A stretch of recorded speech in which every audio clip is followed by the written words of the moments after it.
society overly feminized? Well, I didn't ever say that society was overly feminized. So if we're going to discuss my views, we should use my actual words. I believe that there's a danger in our society at the moment of making the assumption that our culture, for example, is a tyrannical patriarchy. Just for clarity, do you think a trans woman is a real woman? I don't really like the way those questions are formulated. You know, I don't know what that means. What do you mean a real woman? People tend to confuse describing the likelihood of something with supporting the fact that it exists. And I'm describing the likelihood of something, not supporting the fact that it exists. If you push too far on the left, you're going to get a backlash on the right. That's how things work. And this is just a derivation of that as far as I'm concerned. How does that work in the context of domestic violence? Oh, I don't think it's applicable in the context of domestic violence at all. I think those things are completely separate issues.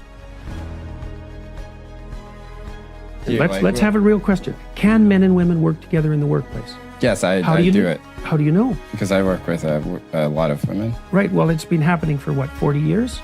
And things are deteriorating very rapidly at the moment in terms of the relationships between men and women. It's like we don't know if men and women can work together successfully. But in what ways? Because in the sexual harassment way.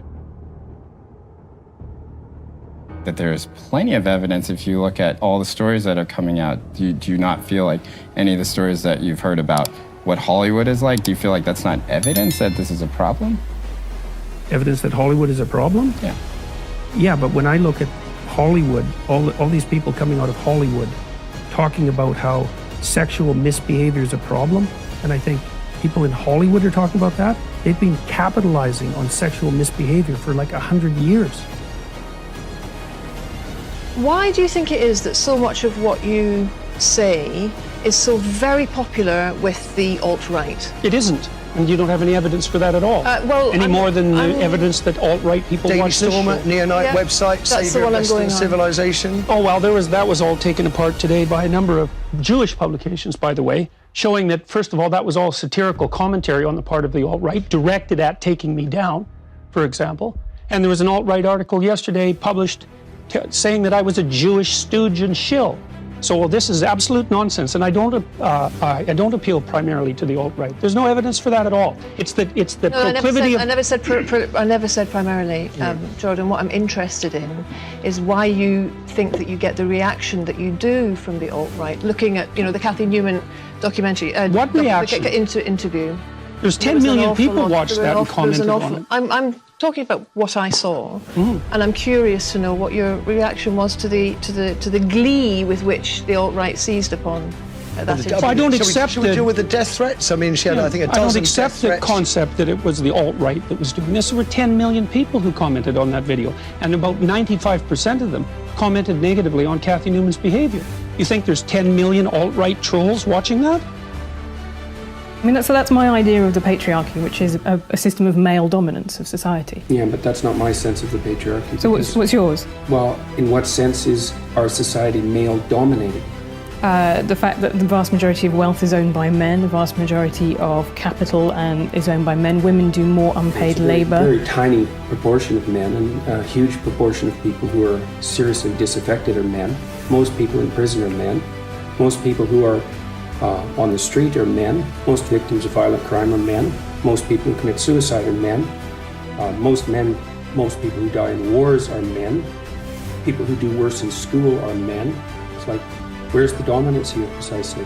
What you're doing is you're taking a tiny substrata of hyper-successful men and using that to represent the entire structure of Western society. There's nothing about that that's vaguely appropriate. But I could say equally well that most rape victims are women. Terrible things happen to people of both sexes. And you could say that with perfect utility, but that doesn't provide any evidence for the existence of a male-dominated patriarchy. Well, it just means that terrible things happen to both genders, which they certainly do. But there are almost no women who rape men, for example. So that is an asymmetry there in sexual violence. Well, yes, there's an asymmetry in all sorts of places, but that doesn't mean that Western culture is a male-dominated patriarchy. The fact that there are asymmetries has nothing to do with your basic argument. No, but you might This is a trope that people just accept. Western society is a male-dominated patriarchy. It's like, no, it's not. That's not true.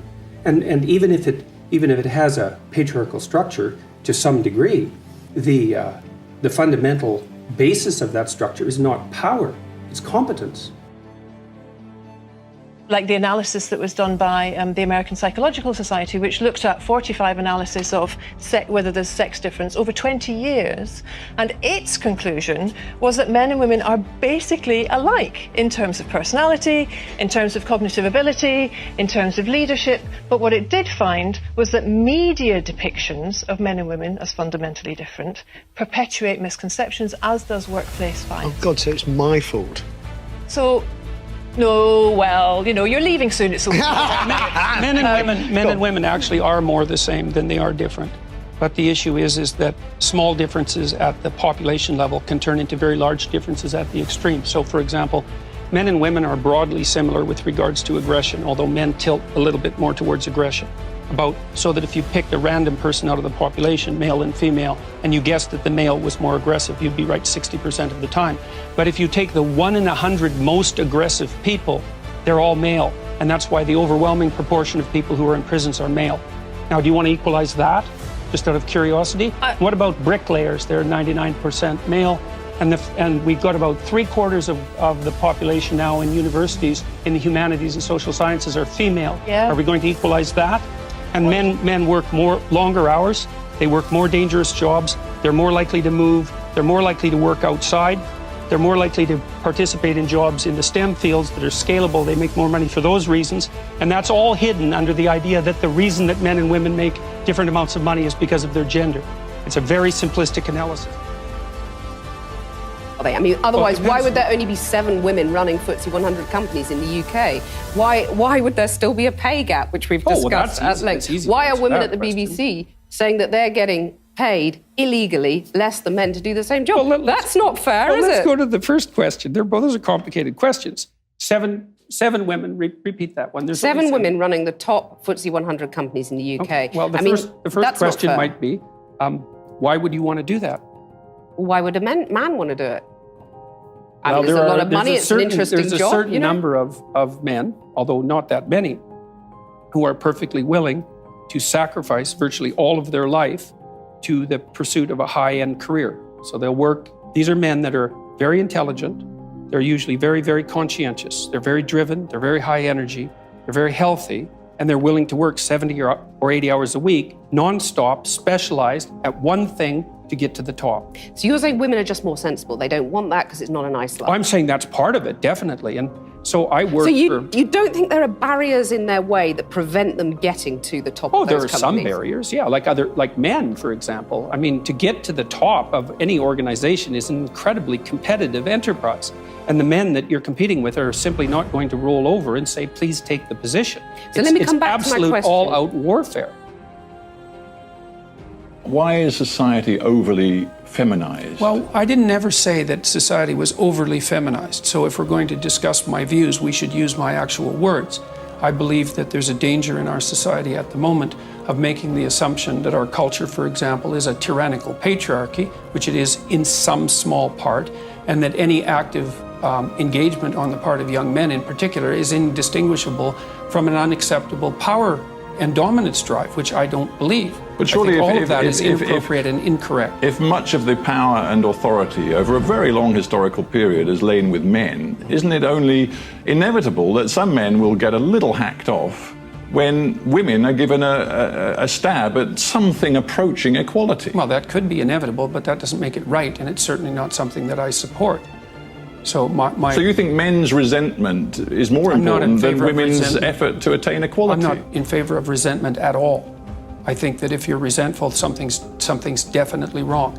Either you need to grow the hell up and take stock of your life, or you have some things to say to people that you haven't been saying. You say science undoubtedly shows us that men and women have different traits, and there's a lot of science to back you up on that. But you say that because of that, men are hardwired to achieve success and to be successful in a way that women are not. No, not at all. I've never said anything like that. I've said that there are biological differences between men and women that express themselves in temperament and in occupational choice, and that any attempt to enforce equality of outcome is unwarranted and ill-advised as a consequence. You point out that in Scandinavia, many more women choose to be health workers than engineers, for example. It's not what I say, it's what the large-scale scientific investigation has revealed. Fair enough. But equally, Scandinavia is full of societies, one could point to Norway, where they've made a specific legislative effort, for example, with a quota of 40% of women on corporate boards or a quota for women to be in parliament. Right. They've specifically engaged in social engineering, and it seems to be working, and it seems to be... Doesn't seem to be working. Well, forgive me, but Norway is top of every contentment index that we see across the world. Well, okay, so first of all, Norway has plenty of oil money, which is definitely contributing to that. And second, it depends on what you mean by working. There's no evidence, for example, that the legislation that was designed to increase the number of women on boards has produced any movement whatsoever in the number of women who hold managerial and administrative positions in Norway. The theory was that as societies became more egalitarian, that men and women would become more the same. That isn't what's happened. What's happened is the biggest differences between men and women now, temperamentally and in terms of their own interest, have manifested themselves in the Scandinavian countries. And so what that will mean is that men and women will make different choices in occupation if you let them have free choice. Now, what are we supposed to do? Are we supposed to stop that from happening? Is that the feminist perspective? Let's get back to a word I used before and ask you directly. Do you approve of, do you think it's a dangerous word, equality? This word equality. I approve of equality of opportunity, but I think that equality of outcome considerations are detestable and dangerous beyond belief. Just for clarity, do you think a trans woman is a real woman? I don't really like the way those questions are formulated. You know, I don't know what that means. What do you mean a real woman? Well, I'm asking you, in your mind, you know, it depends what you think a real woman is, but do you think a trans woman is a woman? No. Why not? Because I think that women are capable, generally speaking, of having babies, and they have female genitalia, and they have an XX chromosome, and I think the biological markers are relevant. It doesn't necessarily mean that I don't think that people should be treated with respect and dignity if they happen not to fit easily into a gender category. That's a different issue. Right. But it's a matter of definition. And I actually think it's a foolish argument in some sense. Because what do you mean by real? Well, I mean, you've just clarified that, though. You don't think that a trans woman is a woman. And do you think that that is what is behind or explains your opposition to this idea of a law mandating you to use a preferred pronoun, is because you don't actually believe that that's the truth, that a trans woman is a woman and therefore you can't use that pronoun? No, that's not my argument at all. Really?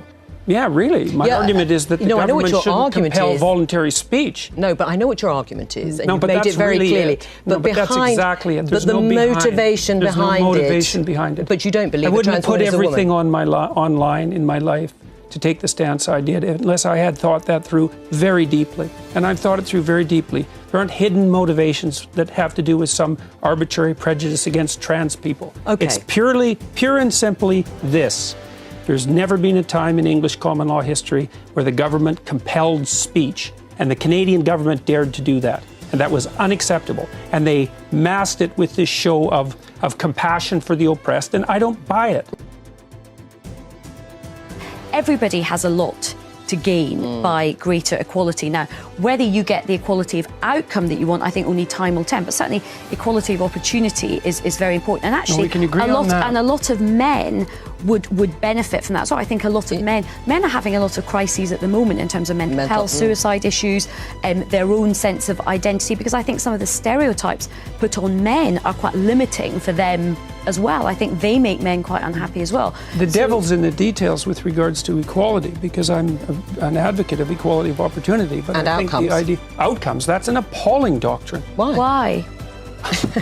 All right. Well, because you have to produce an unbelievably potent bureaucracy to make the ever greater and ever finer distinctions that are necessary to enforce equality of outcome. How many group differences are you going to equalize across?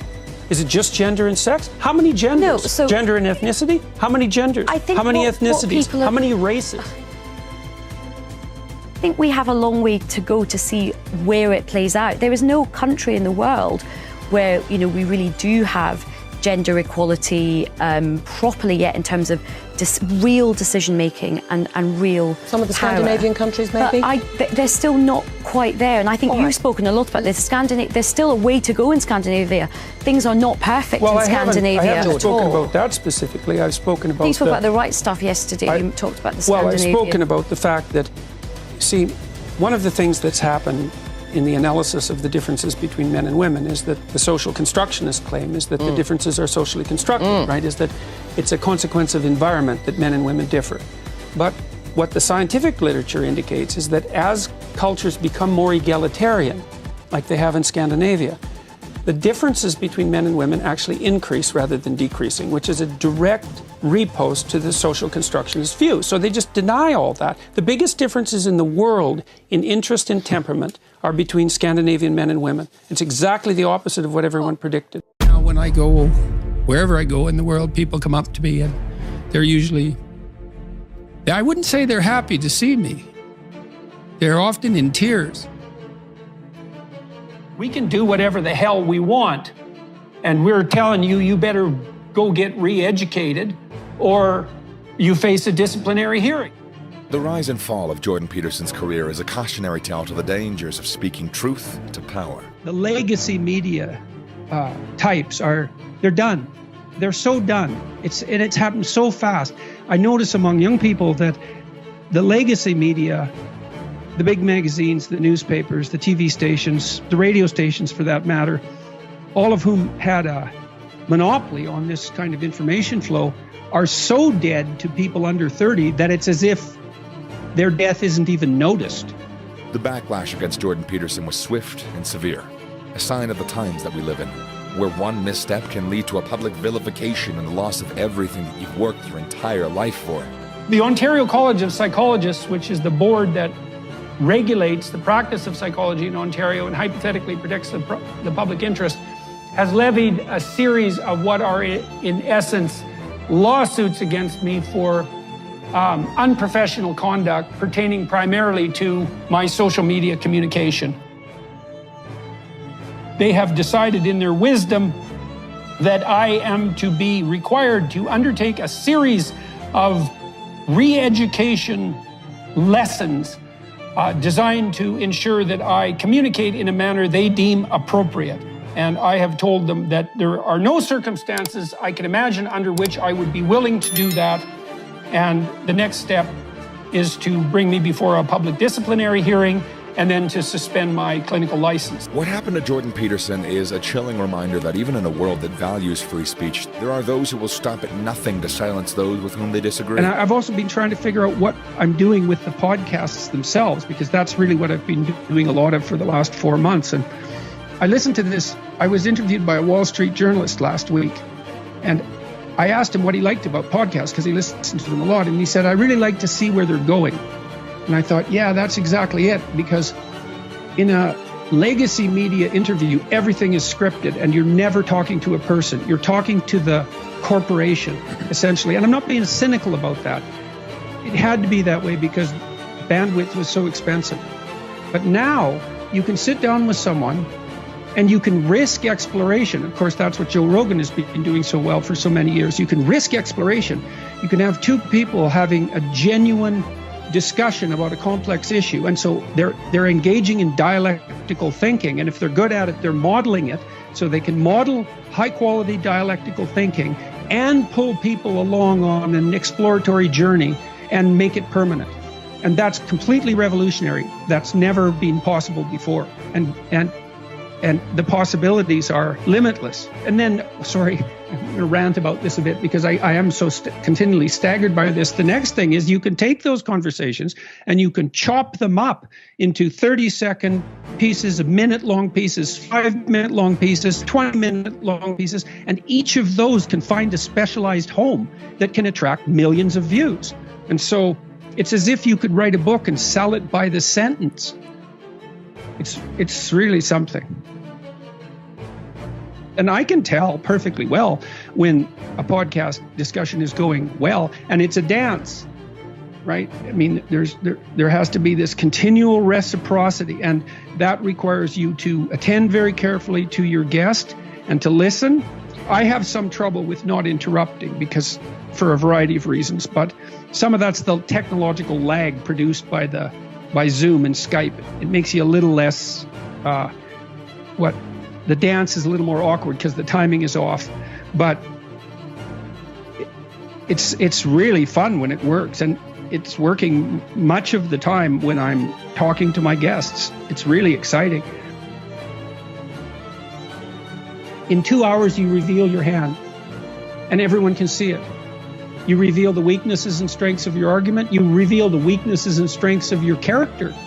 You know, but in some sense, you can, even if your character is flawed, like all of our characters are, you know, if you're engaged in something genuine, in a genuine move forward, you're forgiven for that.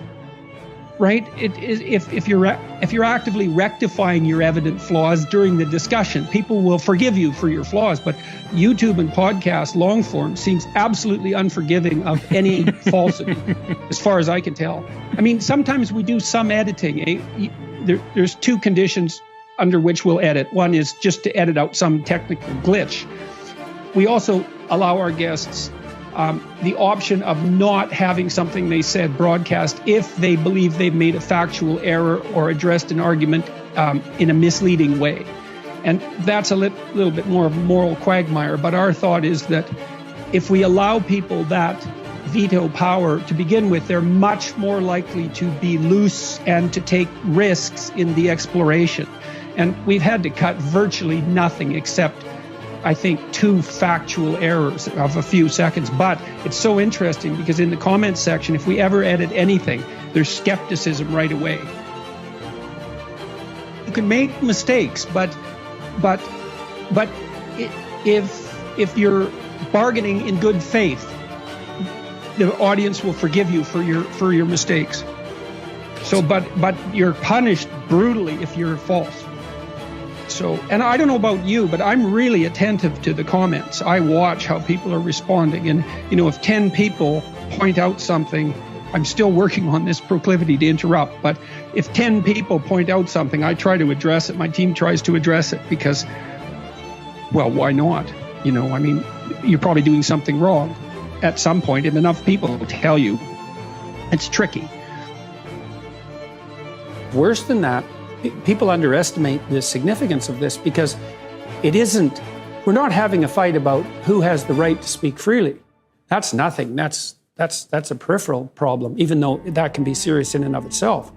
We're having a fight about whether or not your claim that free speech exists is nothing but a masquerade for your willingness to dominate and use power. And so if I was taking that tack, I'd say, it's all well and good for you to speak about free speech, but look, you're white and you're middle class and you're British and you're privileged, and you have this theory about free speech that your ancestors derived, but the only reason they ever derived that to begin with is so they could exercise their power.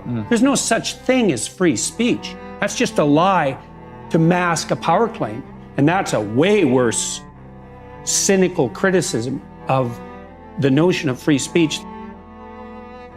Yeah. Well, kindness is tricky, you know, because one of the things you deal with very commonly if you're a clinical psychologist, apart from depression and anxiety, is, well, behavior therapists offer assertiveness training. And now, the people who need assertiveness training are often people who are too agreeable, compassionate, polite by temperament. Now, the problem with that is that they let people walk all over them because they don't stand up enough for themselves. And the consequence of that is they get resentful, and then they get bitter, and then they get conniving, and then they'll mob. And so, because they'll do anything for everyone else, but they push themselves beyond their limits, and then they won't even recognize the limits because they feel, well, if I'm not doing everything for you, then I'm not a good person. And so they have decided in their wisdom that I am to be required to undertake a series of re-education lessons designed to ensure that I communicate in a manner they deem appropriate. And I have told them that there are no circumstances I can imagine under which I would be willing to do that. And the next step is to bring me before a public disciplinary hearing and then to suspend my clinical license. And so I'm making all of this public because I think people need to weigh in on whether I'm an alt-right, Nazi, harmful, bastion of intolerable political thought with a troll-like army of pathological followers, or whether the college itself is a corrupt nest of social justice vipers hell-bent on envy and revenge and using the tiny fraction of people who are complaining to put forward their own brand of personal pathology and vindictiveness. And, well, I'll make everything public except for that which I can't do on legal grounds and let everybody decide for themselves. That's the plan, because I might be wrong, and I guess if I am, I need to learn how. The regulatory boards that govern professional conduct in Canada, particularly in the US as well, and in the West more broadly, have become so corrupted by the woke ideology that the professionals you depend on in moments of crisis for legal advice and medical advice and psychological counseling, some of which can be life and reputation saving, they can no longer be trusted because they're being required by the professional bodies to lie to you in the service of this warped, radical leftist ideology that's now become, what would you call it, mandatory for right speakers wherever they might exist. And so that's why you might want to listen and decide for yourself whether you think that might be true. Before I submit myself to this media training re-education, because I'm bound by the ethical standards of my profession, I'm not willing to go get educated unless there's evidence that the contents of the educational program are directly related to the practice of my profession, and that there's evidence that undertaking such re-education actually makes me a more competent therapist. Do you have any independent documentation that these experts that you have hired and foisted upon me have anything approximating genuine expertise? And do you have any evidence whatsoever that such training programs are effective? And of course, they said, we don't have to answer questions like that. And I asked them, I said, there's some evidence that I've done some good in the world. About 7 million people bought my first public book, and I have 15 million subscribers on the 3 main platforms we operate on social media, and lots of people seem to come to my lectures when I am out publicly speaking, saying that I've really helped them in their lives, and that's thousands or hundreds of thousands or possibly even millions of people. And so I think I can stack up a pretty good, plus all the students that I taught at Harvard and the University of Toronto and all my clinical clients, who by and large were pretty damn happy to be working with me, and vice versa. It's like, how do you calculate the harm to benefit ratio? And, what evidence do you have that I actually constitute a sufficient threat to the integrity of the profession that you're willing to bring the second harshest actions you have in your arsenal against me? And the answer to that was, we don't have to answer questions like that. And I had like 40 questions like that, none of which were answered. Their answer basically was, we can do whatever the hell we want. And we're telling you, you better go get re-educated or you face a disciplinary hearing. That's the next step, is that I'd have to face a disciplinary hearing. Well, now when I go, wherever I go in the world, people come up to me and they're usually, I wouldn't say they're happy to see me.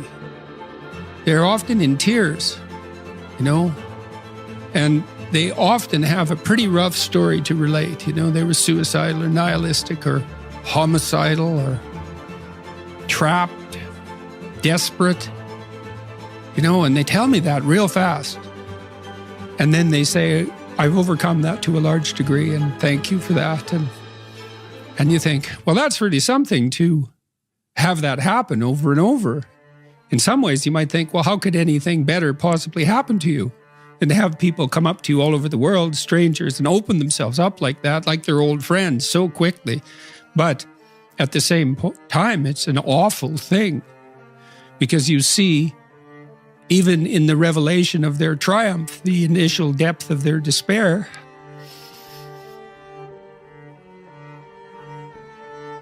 So I wouldn't change that. But it's not nothing. And it's certainly not just happiness. It's better than happiness, but it's almost unbearable. there's this admission of a deep suffering at the same time as you get the beautiful transcendence of the music. And that's meaning, that's awful in the most fundamental sense, but you need an antidote to suffering, and it has to be deep. And deep moves you tectonically, and it's not a trivial thing. But that's better than happiness. And maybe if you're lucky while you're pursuing that and while you're immersed in it, you get to be happy, and you should fall on your knees and be grateful for that when it happens. It's a gift. It really is a gift. And it comes upon you unexpectedly, your happiness, But you aim to climb uphill to the highest peak you can possibly envision. And that's better than happiness. Some programs you cannot predict, right? You cannot predict how they're going to end. You have to run them. Well, I believe that truth will save the world. I believe that. So you speak truthfully, and you watch what happens, and you take your consequences. And maybe you hope and have some faith that in the final analysis, things will work out in your favor. But perhaps they will and perhaps they won't. But that's faith, eh? That's faith. Faith isn't believing in things you regard as ridiculous, sacrificing your intellect. It's a decision, Will truth, beauty, and love save the world? Well, you can find out. That's the thing with the migration issue. All of our countries in the developed world are struggling with this. I think broadly speaking, a lot of our politicians treat us like we are incredibly febrile, easily riled up, dangerous mobs. Douglas thinks that we shouldn't let the Palestinians stay in London. My own view is that it shouldn't, and it shouldn't because it's not because it should be banned, but because it's a grotesque insult to the British people. It's a deliberately provocative day to choose for such a march. It's a deliberately provocative march. The Telegraph also showed that around half of the organisers of the march are linked with bad organisations. As the Telegraph showed just yesterday, around half of the organisers of the march are themselves linked with, which isn't at all surprising. We have commanders, after all, who live in London very safely, often on welfare. Douglas states that it's intolerable provocation to the British public and government. So, yes, I think it's an intolerable march. It's an intolerable provocation to the British public and the British government and the British police, by the way, who Saturday after Saturday have been made to put up with unbelievable taunting and abuse from the marchers. And the crowds are pushing the police further and more provocative. It's very clear by now, appears, that what is happening is that every week the crowds are pushing and seeing if they can push the police further and further, harder and harder, and be more and more provocative. And they're managing to do that. Douglas thinks that large numbers of the British public are just not going to put up with this. But this is culminating this weekend, and here's the thing. I don't think, and I certainly read and hear, that large numbers of the British public are just not going to put up with this. Well, we'll try to single those two things out for a second. First of all, I don't regard Nicholas Soames as a sort of hereditary inheritor of the mantle of Churchill just because he happens to be his grandson. He believes the UK is in a deep, unsolvable crisis. Besides what you quoted from Christopher earlier, he would never have said that right extended to supporting terror groups. I mean, we're in a total quandary in the UK, as you know, and it's a despicable quandary to be in. We host leaders. We have a former deputy prime minister of Iran living in Harrow. We've been at the center of allowing these people to be in our country and indeed to plot terror from our country for years. So it's always a bit rich to hear the British, I think, lecturing others about being an unsound part of the international security community. As for the actual marches, look, I'm afraid that the rules on this are very, very clear. You are not allowed to glorify terror or call for terror on the streets of Britain. And that existed before the 2006 Act banned glorification, and it certainly exists now. I'll tell you what's unique about the population of Gaza.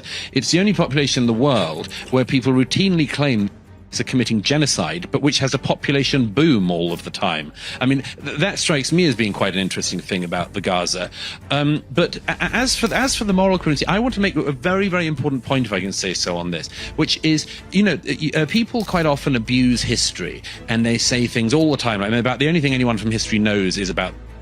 Here's something I can tell you with absolute certainty, Piers, having not just seen some of the results of what did on the ground here in a few weeks ago, but having watched the videos of the unedited footage, which I was one of the journalists who was sadly allowed to see the other day. I can tell you one thing: the comparison between and the is insufficient. And sorry, there's an incoming. It's fine. Sorry, it was a rocket coming. Looked like it was just going to land on us here. In Sweden, those who break immigration rules face strict penalties.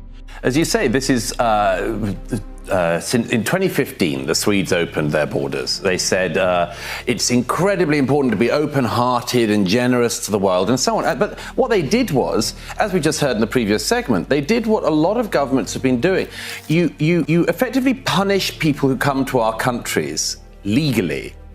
You punish them and you incentivize people who break the rules and come illegally. And that's happening everywhere from Sweden to America to Britain and Australia. It's an astonishing mistake. But yes, I mean, as Rita says, you have this crazy situation. Like Sweden, do you remember the old days? We all used to talk about Sweden, always a Scandinavian option for everything. Anything in life could be improved by referring to Scandinavia. People would say, oh, well, the Swedish this, the Danish that, whether it was a hot drink or a way to feel good or a policy. It was always about Scandinavia. And then, as you say, Rita, you get this situation where you have now Sweden, the second largest number of any country not officially only after Mexico.